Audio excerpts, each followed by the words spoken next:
Hi and welcome back to this tutorial. In the previous tutorial we've already created some assets which we're going to animate in Adobe Animate CC. So I'm going to bring in my layers. So let's open Animate CC and start with a new file. And I already know that my Photoshop file was 1080 width and 1080 height. So let's start with creating a new file with these dimensions. And there we've got a new stage, our new canvas, ready to import our Photoshop file. And Animate understands that it's got layers in there, so I'm going to import to stage, and I will get my layer structure over here in my timeline. So let's open up my YouTube start.psd. There we go. And this dialog box is actually very important. It tells me, well, these layers are all included in your Photoshop file. And what do you want to do with it? Well, I want to keep it as layers. So let's convert it to animate layers and let's import that. And now I've got all my layers over here, including the folder as well. The default layers, layer 1 is still empty. That came with my new file, so I'm going to delete that. Get rid of those that rubbish, and let's fit in window. So now we're going to make a nice walk cycle out of this layered structure. And I know that everything included in this folder needs to be a loopable animation. So I know that this needs to be a sort of a group, and let's call it a symbol inside of Animate. Everything in a symbol can be animated and can be turned into a loopable animation. So let's select all these layers and cut those out. Cut layers, there we go. And now let's insert a new symbol, and that's the symbol named walking in this case. And I want to see the animation inside of Animate itself, so I'm going to turn it into a graphic. Okay, there we go. This brings us to the walking symbol. So I'm not in my scene anymore, but I'm in the walking symbol. And I can right click over here in my layers and let's paste those layers over here. And again, one empty layer that I don't need. And over here is the beautiful lady standing still, being ready to be animated. So let's see how that looks in the original scene.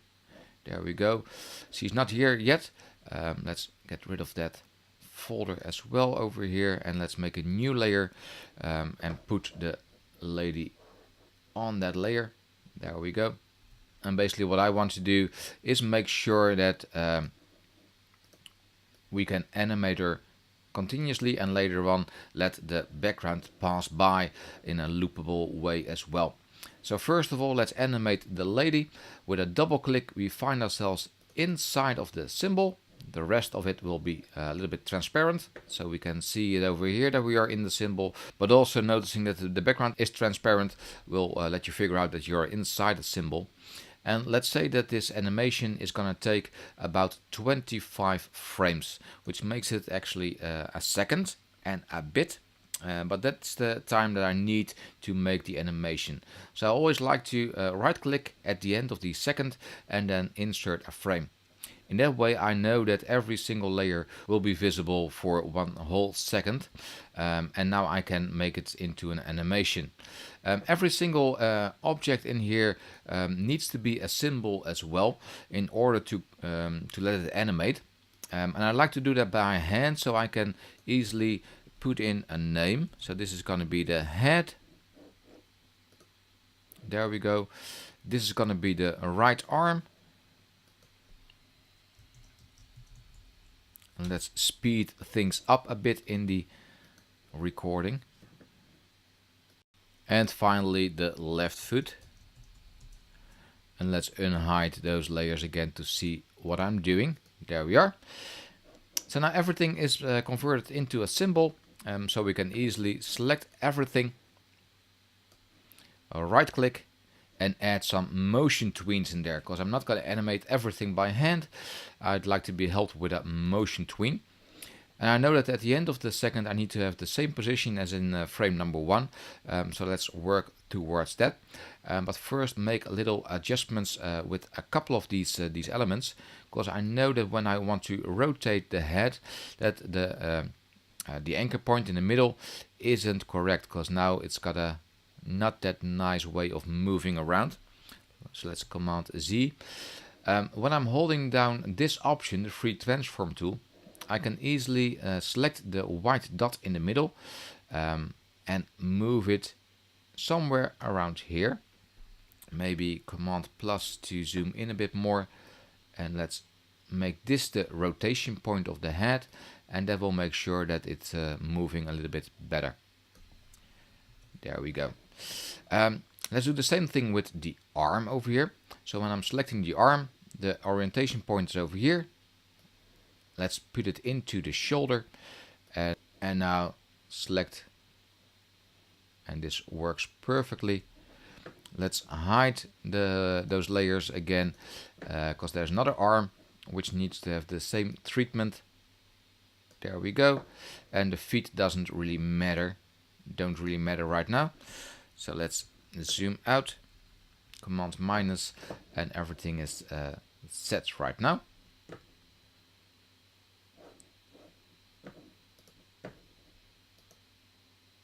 There we go, perfect. Okay. Okay, so let's make the end of the animation exactly the same as the start. So let's select those frames and right click and insert a keyframe for everything. That makes sure that we've got the same orientation at the end as in the front, frame number 1. These are called the contact moments, so the feet are both on the ground. And maybe I need to make a slight adjustment. So now let's make sure. Let's make sure that we've got a nice starting position.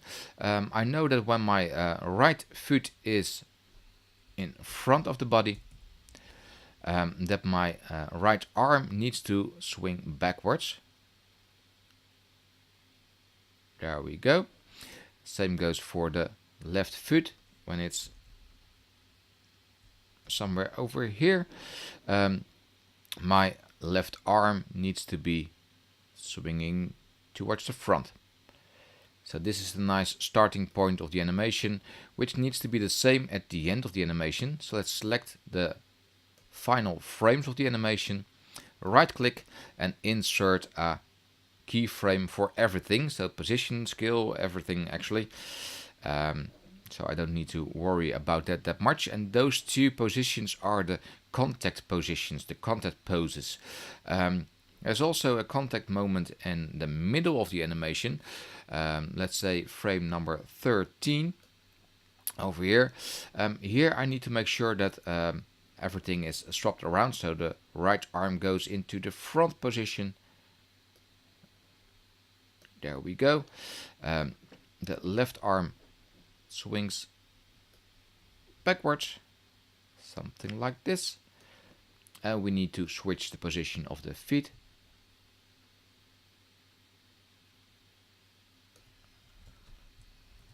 I'm going to use the arrow keys on my keyboard for that. And the other one to the front. And now there's already a little animation going on in my timeline. So that's perfect. Let's make sure that we've got some keyframes for the head in here as well. And we can use F6 as well on the keyboard, and that will make sure that those items are being stored as well. So those are the contact poses. I also know that my body goes down a bit, somewhere around here. So let's select everything apart from the feet. And let's move with shift downward key the body a little bit. And I know that there's a passing position over here where the feet and the arms are at the same position.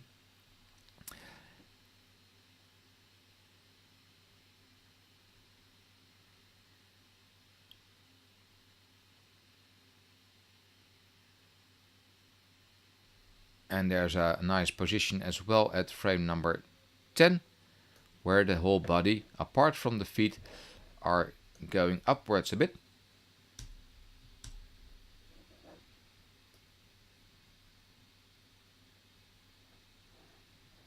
And same goes for frame number 16, where everything is going down a bit more, apart from the feet. And frame number 22,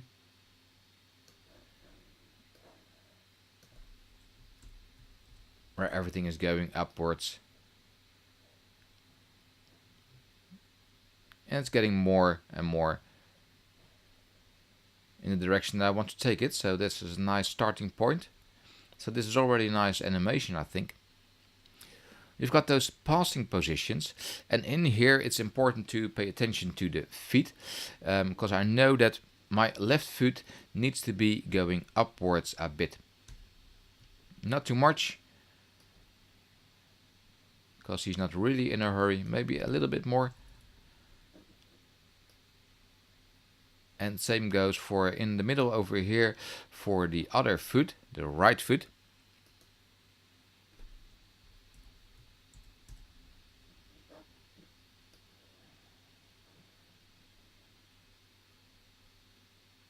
And the final thing that I need to do is pay a little bit more attention to the head, because that needs to rotate as well. So probably when the body goes down, there will be a little rotation in the head going forward, just a little bit, going up, a little bit backwards, down, a bit forward again, and up, something like this. So this is the actual animation. Let's let it loop for a while and see if it's okay. So we can use the loop option over here in the timeline. Let's stretch it out for the whole second, apart from the final frame, because that's the same frame as the frame number 1.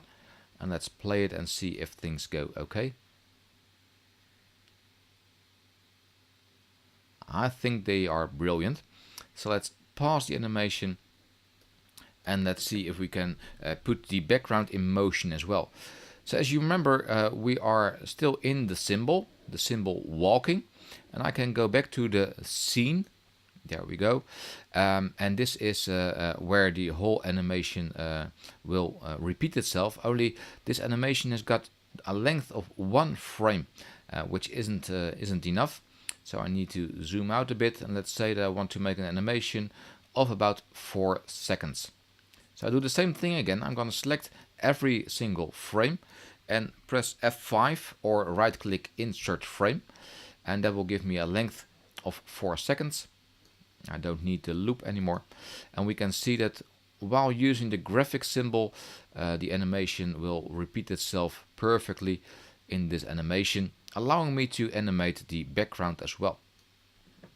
Hopefully you will remember that the background needs to be converted into a symbol as well, but in this case it's got the cropped layer, so there's nothing more than just one squared portion of the background. So I'm going to delete that part and import my separately saved background. So import to stage, and this is my whole background scenery which I'm going to use.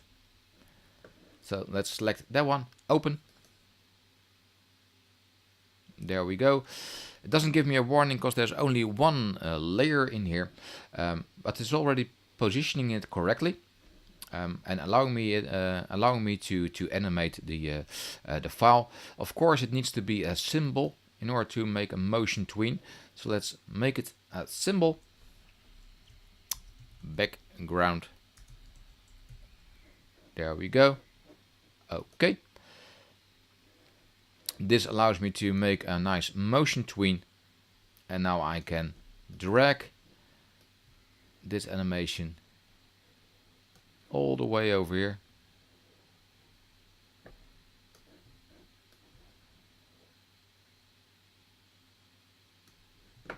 There we go. And let's see if things work out perfect.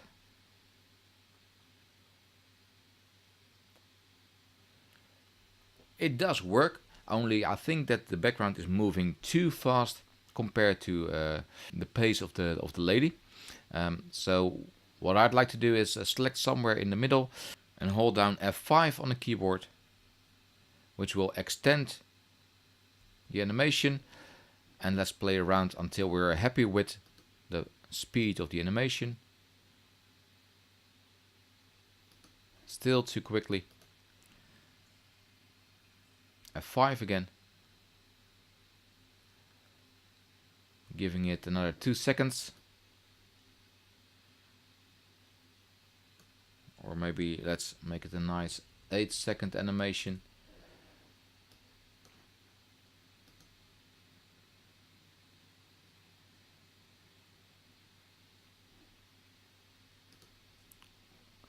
Probably when we hit 10 seconds, it should do the trick.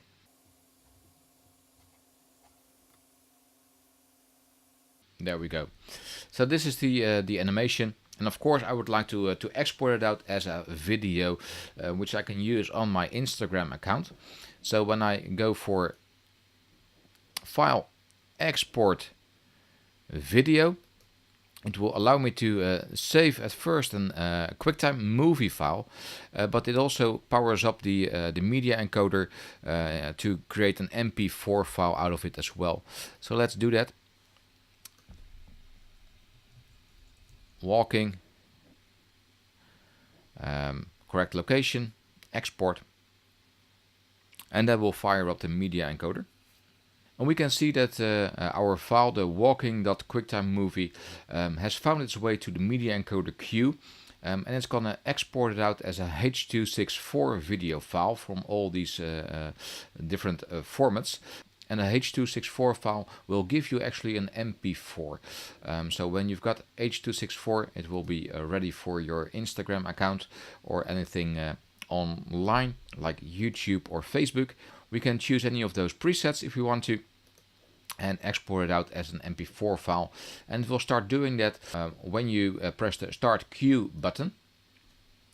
And now it will render out or actually convert the QuickTime movie into a nice MP4 file, which you can put on your Instagram account.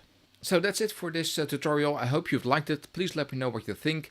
And I hope to see you again at another time in another tutorial. Bye bye.